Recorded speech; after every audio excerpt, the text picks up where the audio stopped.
छत्तीसगढ़ में तहसीलदार और नायब तहसीलदारों की पिछले 10 दिनों से चल रही हड़ताल आज स्थगित कर दी गई है। आज सुबह प्रदेश के राजस्व मंत्री टंकराम वर्मा और तहसीलदार संघ के प्रदेश अध्यक्ष कृष्ण कुमार लहरे और उनकी टीम के साथ जो बातचीत हुई उसमें कई मुद्दों पर आपस में सहमति बन गई है। आपको बता दें कि 28 जुलाई से अपनी 17 सूत्रीय मांगों को लेकर प्रदेश भर के तहसीलदार और नायब तहसीलदार हड़ताल पे थे। इन 17 सूत्रीय मांगों में से 12 मांगे ऐसी हैं जिनको जिला स्तर पर हल करना है, लेकिन 5 मांगे बड़ी हैं जिनमें राज्य शासन की सहमति योजना बहुत जरूरी है। और उनमें एक जो पहली बड़ी मांग है वो ये है, तहसील ऑफिस में सेटअप होना चाहिए जिसमें कंप्यूटर ऑपरेटर से लेकर के कंप्यूटर क्लर्क, ड्राइवर, वाहन वगैरह तमाम जो चीजें हैं, एक सेटअप जो कंप्यूटर ऑफिस में होना चाहिए वो मामला। दूसरी बात ये कि डिप्टी कलेक्टर पद पर जब प्रमोशन होता है तहसीलदार और नायब तहसीलदारों का, उसमें 50% का रेशो पहले तय था और उसके अनुसार होता यह था कि 50% जो पद होते थे वो नायब तहसीलदार और तहसीलदारों को प्रमोशन करके भरे जाते थे और अन्य जो 50% है वो उसमें सीधी भर्ती होती थी डिप्टी कलेक्टर पद में। लेकिन पिछले दिनों इस रेशो को 50-50 की जगह 60-40 कर दिया गया। मतलब ये कि 40% जो है पदोन्नति में भरे जा रहे थे डिप्टी कलेक्टर के पद और 60% सीधी भर्ती पद। इसको लेकर के तहसीलदार संघ ने आपत्ति जताई थी, एक मुद्दा ये भी था। और उसके अलावा तहसीलदार और नायब तहसीलदारों को राजपत्रित अधिकारी का दर्जा दिया जाए, ये बहुत इंपॉर्टेंट मांगे हैं जिसको लेकर के आज चर्चा हुई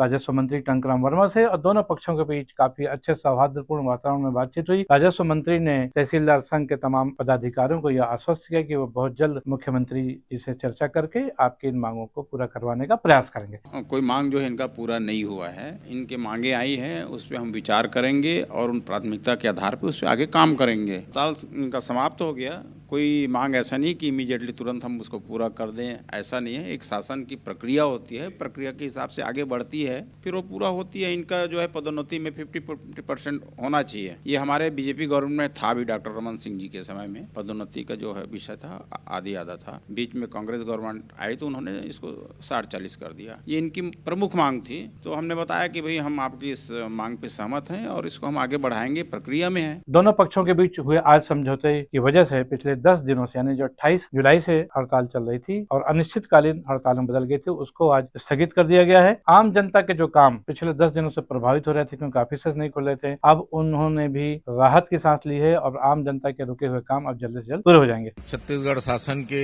माननीय राजस्व मंत्री महोदय और राजस्व सचिव संचालक भू अभिलेख, इनके बीच में हमारी वार्ता हुई है और 17 सूत्री मांगों पर कार्रवाई करने की बात कही गई है और कुछ जो मांग जो जिला स्तर के हैं उनमें शासन से निर्देश भी जारी हो चुके हैं। 5 महत्वपूर्ण मांगे हैं जो शासन स्तर से हैं, जैसे कि संसाधन की व्यवस्था, चूंकि वो जनता के कार्यों से जुड़ा हुआ है इसलिए उस पे प्राथमिकता क्रम में दिया गया है, उसमें शीघ्र ही कार्यवाही करने की बात कही गई है। इसी तरह जैसे कि पूर्व में 50% डिप्टी कलेक्टर के पदों पर तहसीलदार से पदोन्नति होती थी और 50% सीधी भर्ती से, जो वर्तमान में 60 और 40 का अनुपात हो गया है, उसे पूर्ववत 50-50 के रूप में किए जाने की कार्यवाही प्रक्रियाधीन है, जो शीघ्र ही पूरा कर ली जाएगी। ऐसी स्थिति में और जो नायब तहसीलदार है उसे राजपत्रित दिए जाने के दर्जा, शासकीय वाहनों की उपलब्धता, इन जो 5 मांगे हैं इन पे प्राथमिकता दिया जा रहा है, जिससे हम संतुष्ट होकर के माननीय राजस्व मंत्री जी से हुई सौहार्दपूर्ण वातावरण में हमने हड़ताल स्थगित करने की घोषणा की है। आइए अब चलते हैं राष्ट्रपति ट्रंप और प्रधानमंत्री नरेंद्र मोदी की दोस्ती पर। आप सभी को मालूम है कि पिछले 11 सालों से राष्ट्रपति ट्रंप जो अमेरिका के हैं और भारत के प्रधानमंत्री नरेंद्र मोदी के बीच एक अच्छी दोस्ती का संदेश पूरी दुनिया में देखा जा रहा था। My friend Donald Trump, my friend Narendra Modi के नारे समय समय पे गूंजते हुए भी दिख रहे थे। लेकिन ऐसा क्या हो गया कि आखिर 11 साल पुरानी दोस्ती को किसी की नजर लग गई है। दोस्ती का दम्भ भरने वाले दोनों मित्र आज अलग हो रहे हैं। इसमें सबसे महत्वपूर्ण बात यह है कि डोनाल्ड ट्रंप ने यूक्रेन और रूस की जो लड़ाई चल रही थी उसको मुद्दा बनाते हुए भारत से कहीं न कहीं आपसी तालमेल बिगाड़ लिया है। भारत चूंकि रूस से कच्चे तेल की खरीदी करता है और भी अन्य कई देश खरीद रहे हैं, यूरोप के भी कई देश हैं, लेकिन डोनाल्ड ट्रंप को इस बात पे लेकर आपत्ति है कि भारत रूस से तेल खरीद कर उसको फिल्टर करके खुले बाजार में बेच रहा है, जिससे लाभ भी कमा रहा है और दूसरी तरफ रशिया की स्थिति भी आर्थिक रूप से मजबूत हो रही है, जो कि यूक्रेन के साथ जो उसकी लड़ाई है उसमें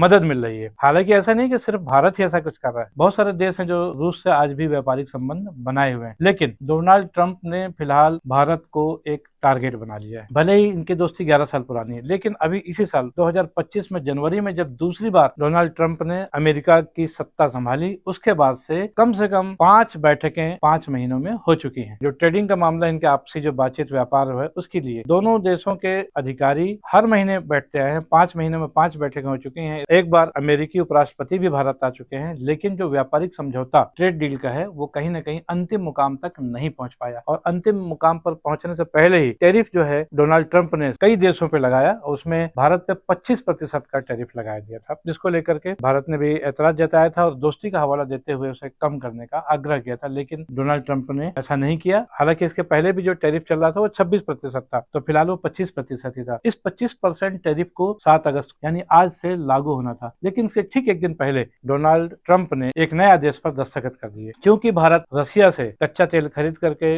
ओपन बाजार में बेच रहा है, पैसा कमा रहा है और उसकी भी मदद कर रहा है, इसलिए भारत को दंड स्वरूप अब ये जो टैरिफ 25% का था उसको 50% किया जाता है। और ये बढ़ा हुआ 50% जो टैरिफ है, इसको इसी महीने 27 अगस्त से लागू कर दिया जाएगा। आखिर ऐसे क्यों हो रहा है, ये बहुत बड़ा सवाल है जिस पर दुनिया इसका जवाब जानना चाहती है। और उसमें जो कुछ बातें सामने आ रही हैं वो ये है कि ब्रिक्स एक जो है एशियाई देशों का एक समूह है जो कि आर्थिक विकास के रास्ते पर धीरे धीरे आगे बढ़ रहे हैं, जिनमें China, Bharat, Russia, south Africa शामिल है। 2009 में ब्रिक्स की स्थापना हुई थी। एशियाई देशों का यह समूह लगातार आपस में काम कर रहा है और 1 जनवरी 2024 को इसमें 4 कंट्रीज और मिल गई थी, जो कि इसमें ईरान, मिस्र, इथोपिया और इंडोनेशिया के अलावा संयुक्त अरब अमीरात भी शामिल है। पिछले दिनों एक बैठक हुई थी जिसमें रशिया ने अमेरिकी प्रभुत्व को कम करने के उद्देश्य से एक प्रस्ताव दिया था, एक नई करेंसी लागू की जाए जो कि अमेरिकी करेंसी डॉलर का विकल्प बन सके, क्योंकि इसमें चाइना, साउथ अफ्रीका, रूस और भारत जैसे देश शामिल हैं और वो डॉलर की जगह इस नई करेंसी का उपयोग करेंगे। इससे कहीं न कहीं अमेरिका की जो आर्थिक चीजें हैं उस पर नुकसान हो सकती हैं। ये भी एक अमेरिका की नाराजगी के कारण है, इसलिए वो चाहता है रूस और यूक्रेन का जो युद्ध है उसको रशिया समाप्त करे। रशिया इसके लिए तैयार नहीं है, क्योंकि नाटो देश उसके पीछे अमेरिका के साथ में खड़े हुए हैं। लेकिन पिछले 3 सालों से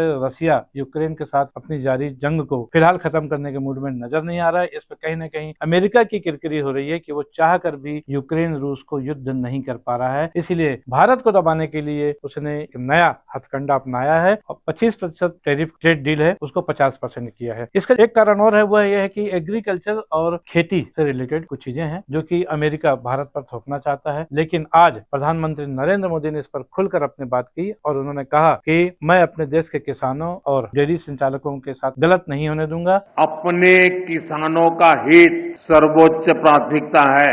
भारत अपने किसानों के, पशुपालकों के और मछुआरे भाई बहनों के हितों के साथ कभी भी समझौता नहीं करेगा। उन्होंने ये भी कहा कि मैं जानता हूं कि मुझे इसके लिए व्यक्तिगत रूप से एक भारी कीमत चुकानी पड़ सकती है, लेकिन मैं उसके लिए तैयार भी हूं। और मैं जानता हूं व्यक्तिगत रूप से मुझे बहुत बड़ी कीमत चुकानी पड़ेगी, लेकिन मैं इसके लिए तैयार हूं। मेरे देश के किसानों के लिए, मेरे देश के मछुआरों के लिए, मेरे देश के पशुपालकों के लिए आज भारत तैयार है। आज पहली बार भारतीय प्रधानमंत्री नरेंद्र मोदी ने अमेरिका के खिलाफ एक कड़ी बात की है, लेकिन इसके पीछे वास्तव में हकीकत क्या है फिलहाल अभी हर कोई इंसान नहीं जानता। आखिर पिछले 6 महीने से जो ट्रेड डील चल रही थी भारत और अमेरिका के बीच में, वो अपने मुकाम तक क्यों नहीं पहुंची, एक बहुत बड़ा सवाल है। और अचानक आज प्रधानमंत्री नरेंद्र मोदी ने किसानों, पशुपालकों और मछली पालन से जुड़े हुए लोगों पर एक एहसान जताते हुए कहा, मैं आप लोगों के लिए लड़ाई मोल ले रहा हूँ। बहरहाल अमेरिकी राष्ट्रपति डोनाल्ड ट्रंप और भारत के प्रधानमंत्री नरेंद्र मोदी के बीच क्या वास्तव में लड़ाई शुरू हो गई है? क्या उनके बीच की जो दोस्ती 11 साल पुरानी थी वो अब खत्म होती जा रही है? और क्या आने वाले समय में भारत को इसका खामियाजा भुगतना पड़ेगा? ये वो सारे सवाल हैं जिनका जवाब आने वाले समय में मिलेगा, लेकिन इसके लिए हमको करना पड़ेगा इंतजार। कीजिए इंतजार और बने रहिए न्यूज T20 के साथ। इस बारे में विस्तृत चर्चा अगले एपिसोड में हम फिर करेंगे। इस खबर में आज बस इतना ही। मैं हूं BD निजामी और आप देख रहे हैं न्यूज T20। हमारी ये खबर और विश्लेषण आपको कैसी लगी, इस पर अपनी राय अवश्य दें। खबर और विश्लेषण को लाइक करना, चैनल को सब्सक्राइब करना न भूलें। कल फिर मिलेंगे किसी नई खबर और विश्लेषण के साथ, तब तक के लिए दीजिए इजाजत। जय हिंद, जय भारत, जय छत्तीसगढ़।